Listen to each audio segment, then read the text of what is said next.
Welcome to DPS study education.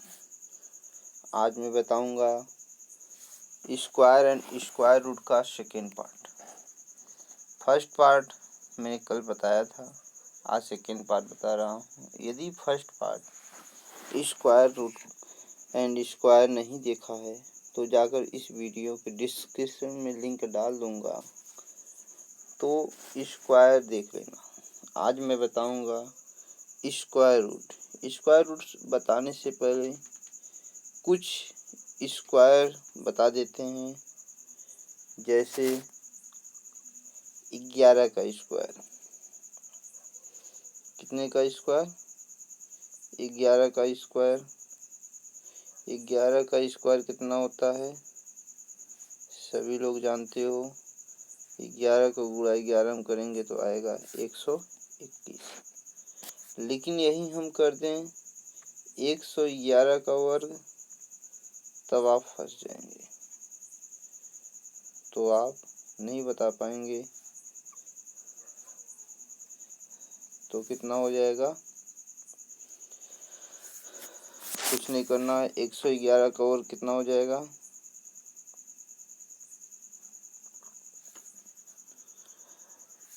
तो कितने एक है? 3 एक है। 1 से लेकर 3 तक गिनती लिखते हैं। 1 2 3, जस्ट इसी का उल्टा लिख देते हैं। 2 1, यही हमारा आंसर है।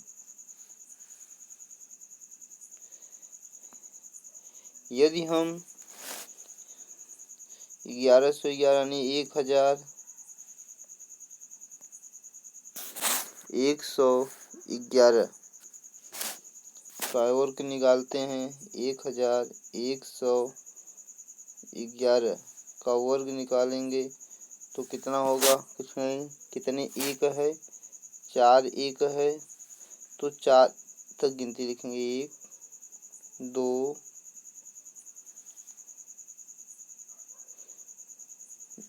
2 3 4, जस्ट इसी का उल्टा घटते क्रम में लिख देते हैं। 3 2 1, यही है 111 का वर्ग। अब हम बताएंगे square and square root. Square कल मैंने बता दिया था, आज मैं बताऊंगा स्क्वायर। स्क्वायर रूट किसे कहते हैं?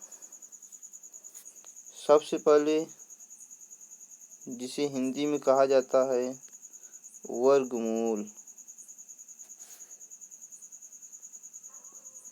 क्या कहा जाता है? वर्गमूल। एक स्क्वायर होता है परफेक्ट स्क्वायर और दूसरा स्क्वायर होता है नॉन परफेक्ट स्क्वायर।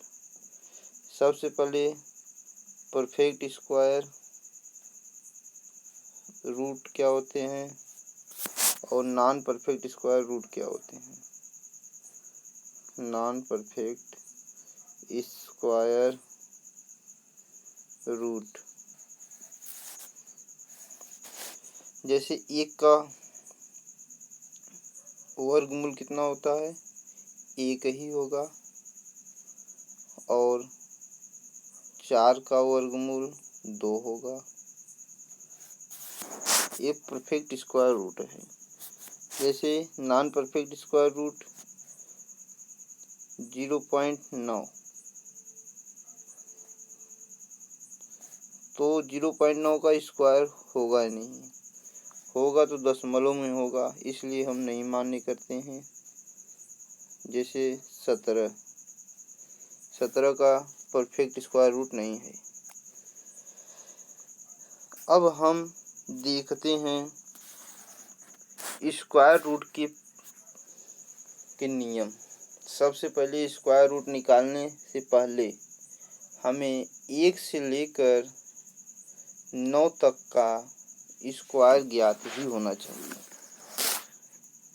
1 से लेकर 9 तक का स्क्वायर ज्ञात ही होना चाहिए। जैसे 1 का वर्ग 1, 2 का वर्ग 4, ऐसे 9 तक ही स्क्वायर याद करना चाहिए। 3 का वर्ग 9, 4 का वर्ग 16, 5 का वर्ग 25, 6 का वर्ग 36, 7 का वर्ग 49, 8 का वर्ग 64 और 9 का वर्ग 81 होता है।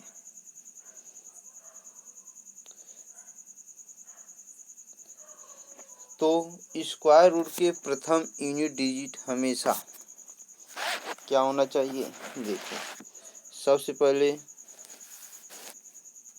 यदि हम 1 का वर्ग 1 से लेकर 9 तक वर्ग हम ज्ञात करते हैं, जो लिख लेते हैं, लिखने के बाद बताते हैं। जैसे 1 का वर्ग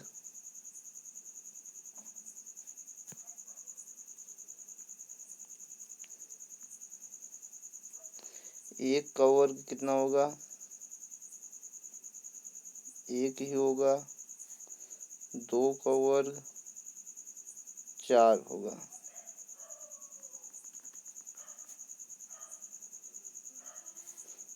और 3 का वर्ग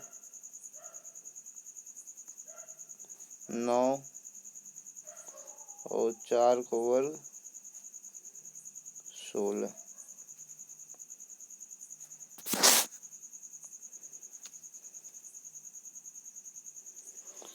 और 5 का वर्ग कितना होगा? 25। 6 का वर्ग हो जाएगा 36। 7 का वर्ग हो जाएगा 49। 8 का वर्ग हो जाएगा 64 और 9 का वर्ग हो जाएगा 81। देखते हैं, यह देख लेते हैं। इतना हो गया। यहाँ से 1 का वर्ग 1, 2 का वर्ग 4, 3 का वर्ग 9, 4 का वर्ग 16। यूनिट डिजिट देखते हैं, सिर्फ देख लेते हैं। 1, 4, 5, 6 और 9। यदि 1, 4, 5, 6, 9 यूनिट डिजिट आता है, यानी इकाई का अंक, यदि इकाई का अंक क्या आता है? यदि इकाई का अंक कितना आना चाहिए? 1, 4, 5, 6, 9, तो वह हमेशा परफेक्ट स्क्वायर रूट होगा। तो क्या होगा? परफेक्ट स्क्वायर रूट होगा। हमेशा परफेक्ट स्क्वायर रूट होगा। यदि इन सब को छोड़कर 1, 4, 5, 6, 9 को छोड़कर यदि 2, 3 और 7, 8 आए तो क्या होगा? किस जगह आए? यूनिट डिजिट, संख्या के इकाई का अंक। जैसे संख्या का इकाई का अंक मान लेते हैं, संख्या इतना हो गया से 3445 57 मान लेते हैं। 4357 4357 इकाई का अंक कितना है? 7। इसी प्रकार जैसे 7 इसमें दिया है, तो इकाई का अंक 7 हो तो यह परफेक्ट स्क्वायर रूट हो ही नहीं सकता। यहाँ पर हो जाएगा non perfect square root, non perfect square root, perfect square root.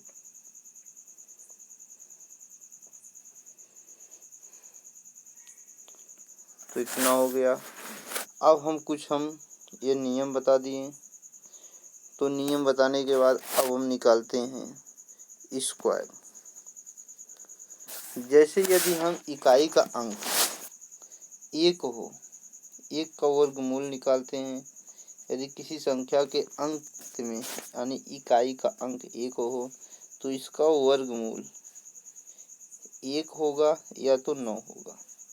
कहाँ का? इकाई का अंक 1 होगा या तो 9 होगा। जैसे वर्गमूल या अंतिम अक्षर ने इकाई का अंक कितना दिया हो, 4 दिया हो, या तो 2 होगा या तो 8 होगा। 9 का और करेंगे तो 1 आएगा, 1 का और करेंगे तो 1 ही आएगा। 8 का और करेंगे 4 आएगा, 8 अठाई 64, 4 2 दूनी 4। ऐसे ही 5 का करेंगे तो कितना आएगा?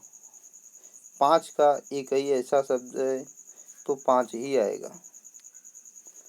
लेकिन 6 का और करेंगे, वर्गमूल करेंगे, इकाई का अंक या तो 4 आएगा या तो 6 आएगा। ऐसे ही 9 का या तो 3 आएगा या तो 7 आएगा। इतना समझ में आ गया तो आपको स्क्वायर रूट निकालना कुछ हद तक आ जाता है। हम पहला प्रश्न लेते हैं, जैसे 7,744। 7,744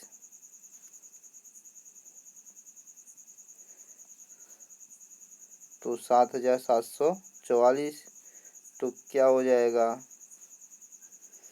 यह वर्गमूल निकालने के लिए एक सिंपल सी विधि है। अभी जब बताया था, यदि इकाई का अंक 4 है तो यह कौन कौन से संख्या आ सकता है? 2 होगा या तो 8 होगा। यदि हो गया तो 2 अंक पहले 2 अंक को छोड़ देते हैं और लास्ट में कितना है? 77। 77 को देखते हैं इसका नज़दीक वर्ग कितना होगा, नज़दीकी वर्ग कितना होगा। सबसे पहले इसका नज़दीकी वर्गमूल 8 का वर्ग कितना होगा? 64 होगा। और यही 9 का वर्ग कितना होगा? 81 होगा। 81 77 से ज़्यादा हो जाता है तो हम नहीं लेंगे, हम 8 लेंगे। तो एक अंक हमें फिक्स हो गया तो क्या आएगा? 8 ही आएगा। लेकिन इकाई का अंक हमें नहीं मालूम चल रहा है तो 8 आएगा या तो 2 आएगा। इसे निकालने के लिए एक है, जो संख्या का वर्गमूल है इसी में एक जोड़ देते हैं, 8 प्लस 1, और इसी संख्या से गुणा कर देते हैं तो कितना आ जाएगा? 8 और 1 9, 9 8 72। कितना हो जाएगा? 72। अब 72 देखते हैं इस संख्या 77 से ज़्यादा है या कम। यहाँ पर तो 77 क्या हो जाएगा? ज़्यादा हो जाएगा, 77 ज़्यादा हो जाएगा। जब 77 यानी इस संख्या से जोड़कर गुणा किया जाए और यह संख्या अधिक हो जाए, कौन संख्या? 77 अधिक हो जाए तो हम बड़े वाले संख्या लेते हैं। यदि यह गुणा करने के बाद इससे अंक यानी 77 से अंक क्या हो जाए? छोटा हो जाए तो हम छोटा वाला अंक लेते हैं। तो इस समय यह बड़ा अंक है तो क्या करेंगे? बड़ा वाला अंक लेंगे तो 8 लेंगे। तो इसका वर्गमूल कितना हो जाएगा? 88। इसी प्रकार एक और ले लेते हैं, जैसे 8649। वर्गमूल लेते हैं 8649। 8649 उनचास। 8649 कितना हो जाएगा, दिखाई नहीं दे रहा, एक बार फिर से लिख लेते हैं। 8649। अब यहाँ में 9 है। 9 किसका किसका वर्गमूल होगा, या तो 7 का होगा या तो 3 का होगा। सबसे पहले बताए थे, पहला 2 अंक छोड़ देते हैं, अंतिम 2 अंक लेते हैं। अंतिम 2 अंक का नज़दीकी वर्गमूल कितना होगा, 86 का लगभग 81, यानी 9 9 81 कितना होगा 9। एक अंक तो फिक्स हो गया, हमारा 9 आएगा ही आएगा। लेकिन यहाँ पर इकाई का नहीं समझ में आ रहा, 3 आएगा या तो 7 आएगा। तो हम बताए हैं, जिस संख्या को फिक्स हो जाता है उसी संख्या में हम 1 जोड़ देते हैं और उसी संख्या से हम गुणा कर देते हैं। जब हम गुणा करेंगे 9 1 10 और 90 कितना हो जाएगा 90।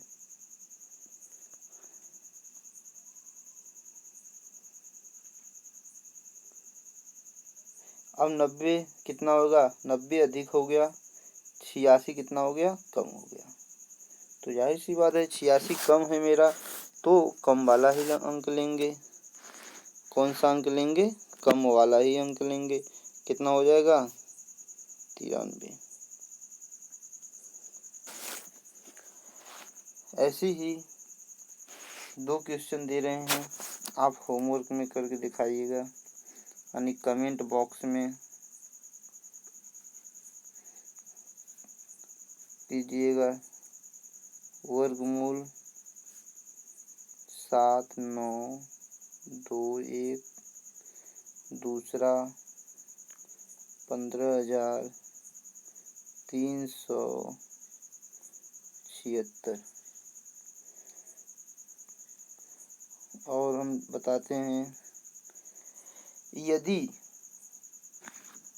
किसी विषम संख्या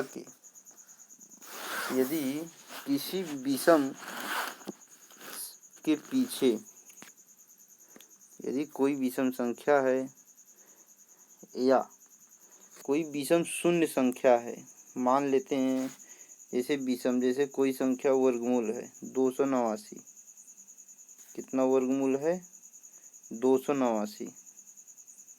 ये तो वर्गमूल है, लेकिन इसका शून्य क्या है 1 हो गया, यानी शून्य कितना हो गया, विषम हो गया, या 3 शून्य हो गया, तो विषम शून्य है। यदि विषम शून्य हो जाता है तो क्या हो जाएगा, यहाँ पर नॉन परफेक्ट स्क्वायर रूट होगा, यहाँ पर परफेक्ट स्क्वायर रूट नहीं हो जाएगा। और दूसरा, यदि किसी संख्या का वर्ग करने पर हमेशा संख्या कितना होगा, जैसे संख्या n है तो n संख्याओं का वर्ग हमेशा 2n-1 या तो 2n होता है। जैसे 23, यानी 2 संख्याएं हैं, अभी बताए हैं 2 संख्या है, 2 का फार्मूला क्या बताए हैं 2n-1, यानी n के स्थान पर 2 रखेंगे, 2 दूनी 4, 4 - 1 बराबर हो जाएगा 3। तो यहाँ पर कितना आएगा 3 अंक, 1 2 3, 529 कितने अंक है 3 अंक है।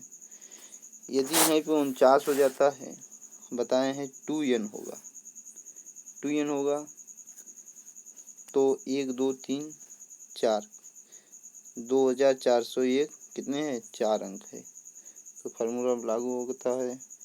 यदि n संख्या का वर्गमूल करने पर संख्याएं कितना आता है, जैसे जब संख्या क्या हो n सम हो तो n/2 आंसर आएगा, यानी 5 संख्याएं हैं तो n क्या हो सम है, तो 6 संख्या है तो इसका आधा यानी 2, यानी 3 संख्याएं आएगा। यदि 5 संख्या है तो n+1 बटे 2, तब भी 3 संख्या ही आएगा। यदि यह वीडियो आपको पसंद आए तो लाइक तथा शेयर जरूर कीजिए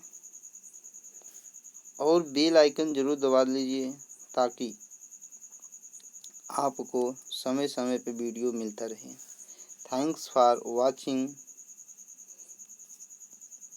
लाइक एंड शेयर।